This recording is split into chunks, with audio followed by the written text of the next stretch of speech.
If you own this currency and are an investor and you don't know what you own, it's time to pay attention. Because this is all coming to fruition. It's a beautiful time frame to be a so-called dinarian. A good source says, all is ready, just waiting on the go signal. All systems are ready. No hold UPS in sight, time will tell. Agency folks are on high alert. The process to exchange your dinars, it's not going to be as difficult as your mind tells you right now that it's going to be. What would really be a super huge lift and bring a ton of value to the Iraqi dinar is if they get away from the greenbacks and start using their own currency to do transactions for the oil. That would be huge. A lot of people probably don't realize, but I've been in the dinar investment since 2008. Probably one of the most knowledgeable on the facts.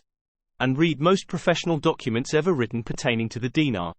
I know what I'm talking about.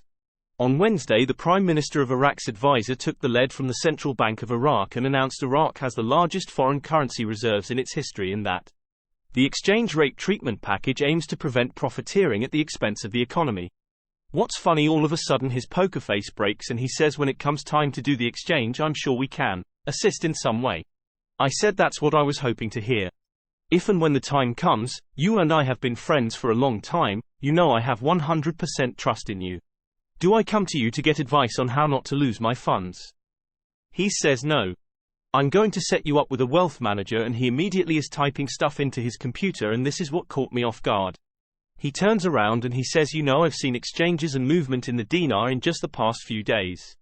I said I got to get to Albuquerque this afternoon. I got to get going. When I get back, I'll give you a call. I stood up and shook his hand. I said, you know what, I probably won't talk to you for a while.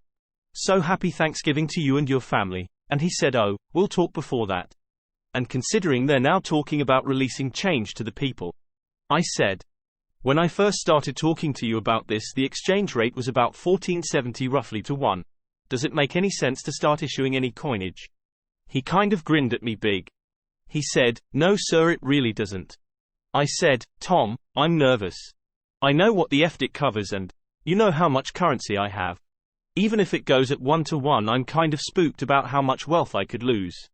I said, you're a small bank. They're very well known throughout the state of Colorado. But they're not a Chase or Wells Fargo. I told him I've got a Wells Fargo account, and I said, honestly Tom, I hate that bank, but push comes to shove I can transfer my funds.